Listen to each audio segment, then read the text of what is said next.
Now, in the title, I've mentioned the fact that this conversion is for a Tohatsu 3.5.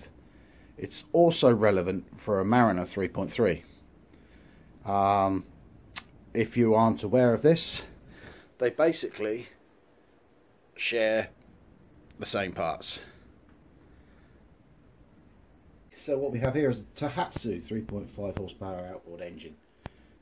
This particular version is a long shaft. What I'm going to do is I'm going to convert it to short shaft.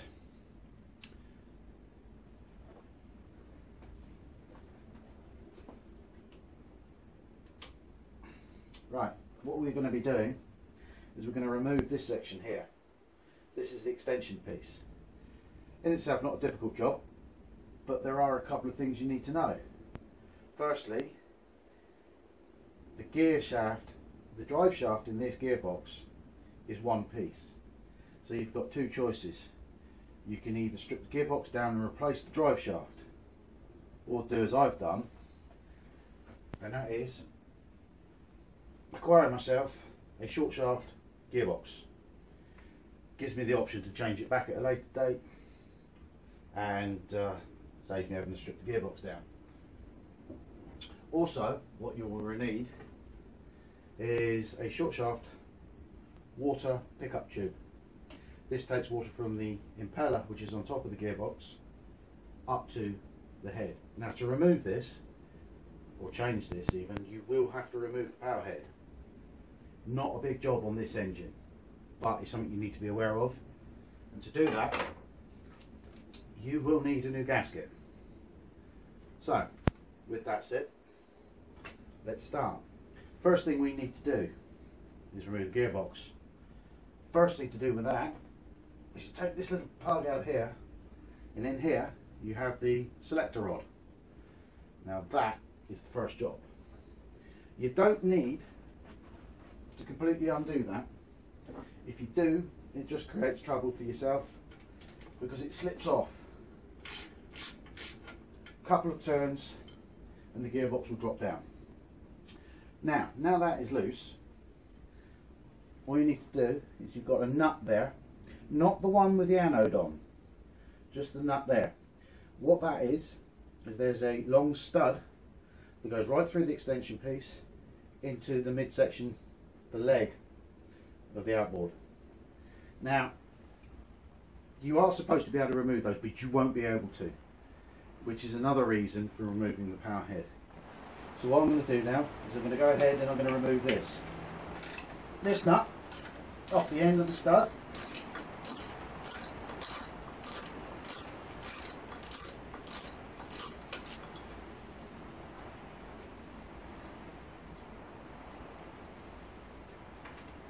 And this bolt.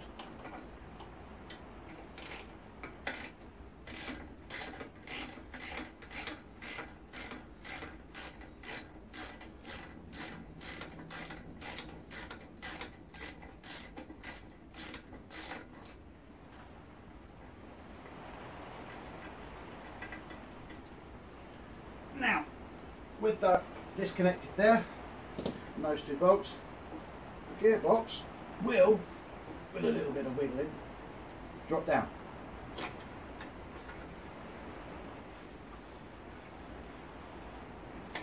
And there we go. Right, so that is the long shaft gearbox, and this is the short shaft. Two differences. Obviously, the drive shaft. And secondly, this rod on the front here is the gear rod, which is what we've disconnected off of this section here. Now on the long shaft one, it's considerably longer. On the short shaft one, because you haven't got to allow for this extension piece, it's shorter.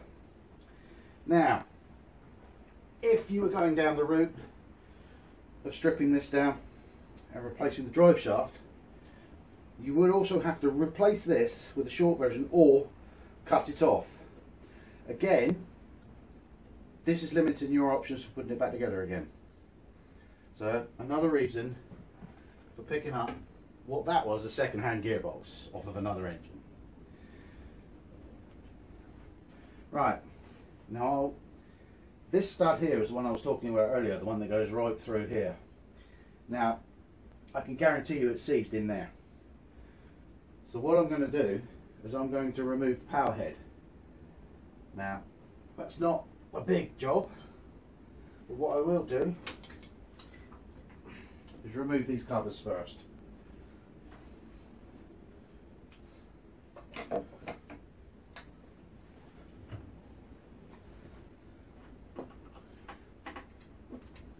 It's always a good practice to remove covers. At the end of the day, they're the part of the engine that everybody sees, and if they're damaged and covered in scratches, that's not a good thing.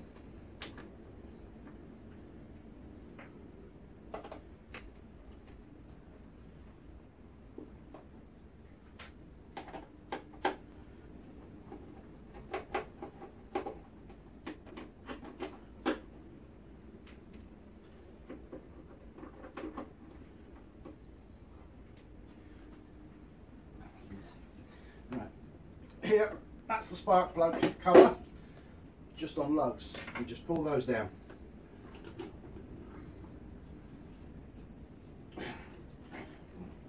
There we go. I'm going to use the clamp, do the same to the other side.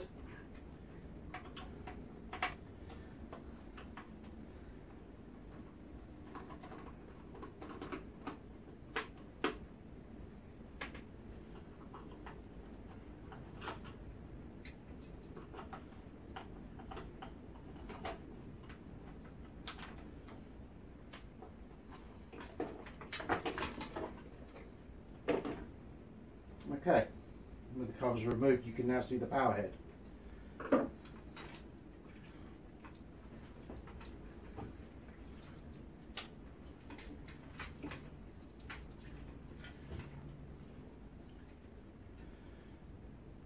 What we have is 6 bolts.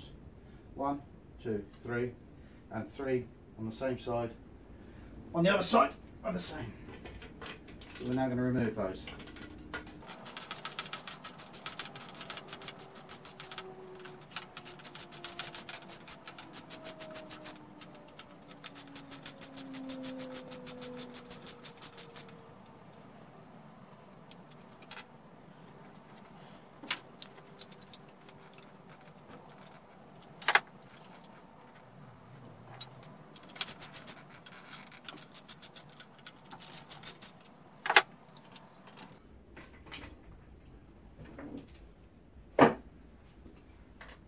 Right, for the purposes of this video, I have already had the power head off.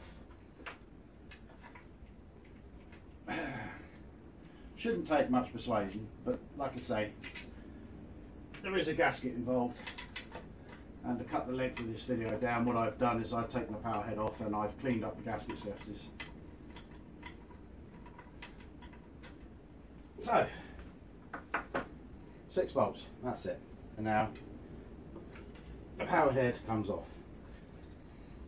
What we have here is the combustion chamber, that's the exhaust port, and that is the guide for the crankshaft where your drive shaft goes in. Right.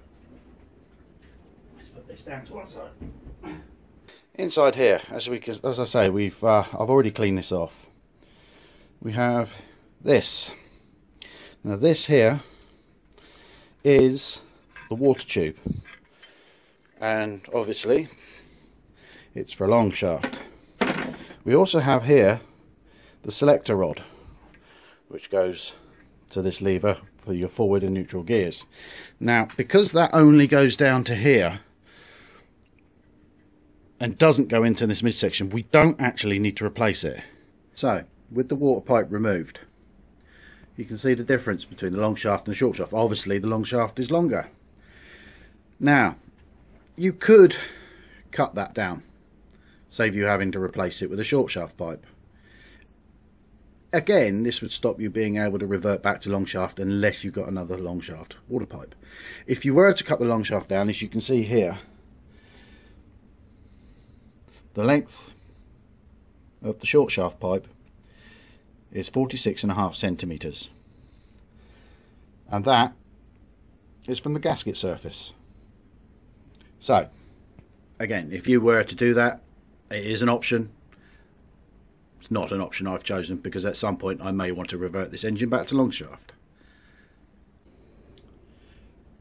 Right, now with the water pipe removed, we can look at it removing the extension piece, because the long shaft water pipe goes down through the extension piece into the outlet of the water pump on top of the gearbox.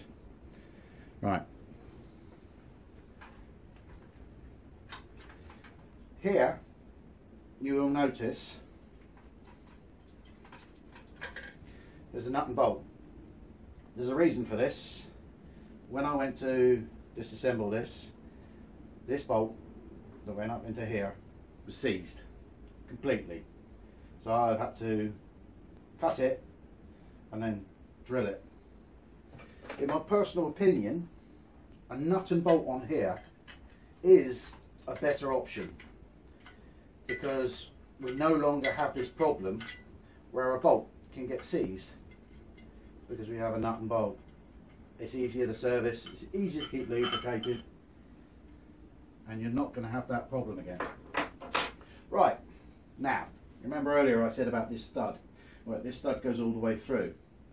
Now the books will tell you that should slide off. Now there is no way it's going to do that. But with the water pipe removed and that bolt removed, what you can do is simply unwind the extension piece like this.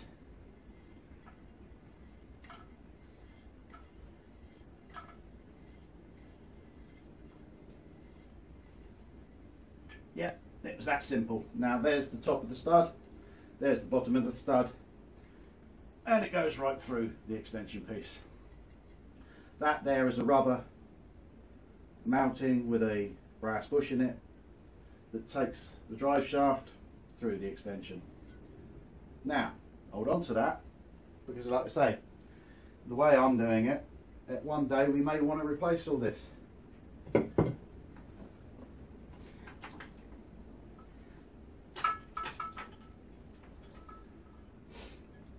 Right, so, water pipe. Back down, fits into the slot. Ooh.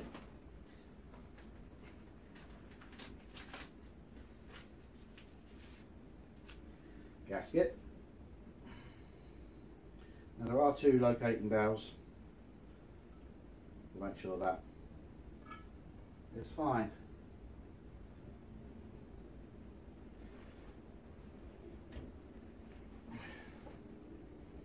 Now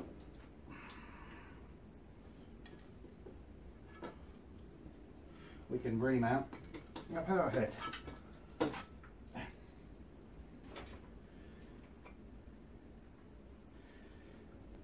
I cleaned up the gasket mating surface. When I did this, I also cleared out the water channels. When you've got things apart, it's always a good idea to give anything that you can see a good clean. I mean, the water pump pumps up that pipe into the channels in this plate here before circulating it around the power head. So the clearer they are, the better the water circulation you're going to get, the better the cooling you're going to get.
Okay.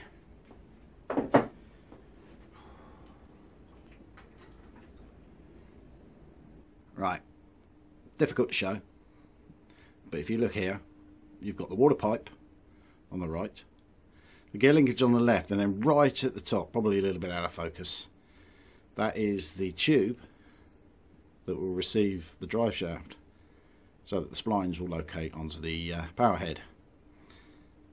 Now at this point we're ready to put the gearbox back on. Now you remember when I had the power head off, there was a tube coming at the bottom of the crank casing. This is to help locate the end of the drive shaft and in turn help the splines locate. So, first job is to get the end of the drive shaft into the tube. Now, get to it that sort of distance and wiggle it. As long as it doesn't move too much, that's a good indication that you are in. Now, the second job is to get the water pipe onto the end of the water pump. Now I'm using a 6mm spanner, open-ended, to try and hold the water pipe in position so that when I bring the water pump up, it's there, in place. Lovely. Now, third job, and I find a pair of long nose pliers of this, is to get the gear shifter linkage connected up. Now, if you use a pair of long nose pliers on the bolt, on the shifter, there, lovely, we have connected. So, just tighten that up a little bit. Right, so at the moment, we can see that that's in neutral. Oops, drop the pin out. Keep an eye on that. And the lever's in neutral. So we'll bear that in mind for a minute. Now, earlier on, I said to you about where I'd had to cut out and drill out a bolt. Well, now, this bolt will go right through here and hold the gearbox on. Washer and nut. Finger tight for the moment, we won't tighten that. But if you remember here, this here was held in place with a nut and washer on the end of this stud. Well, clearly that stud's gone now, so we're going to have to replace that with a bolt, like so.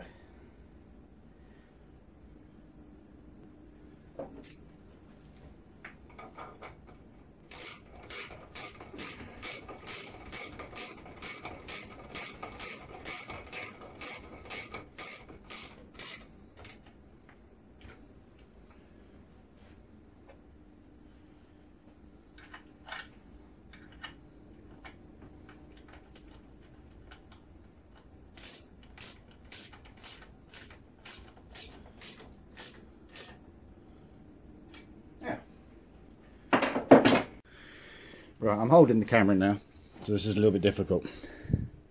But in there, you can probably see the gear selector shaft connections. Now if I move the gear lever, it's going up and down. Right, now at the moment, this gearbox is in neutral, which means I can spin that by hand. Right, so I've just shown you the gearbox is in neutral. Spin this over so you can see the gear lever, which is there. At the moment, that gear lever is in the upright position, which on our casing is neutral. So, if we move that forward, what that has done is that has pulled that lever up. Now, when I pull this, that will turn the engine, should turn that shaft if we've got it correct. There we go, turning. Brilliant. So we'll just check it back into neutral. Not turning. That means we're okay with our gear selector. So we can tighten that off and put the bung back in.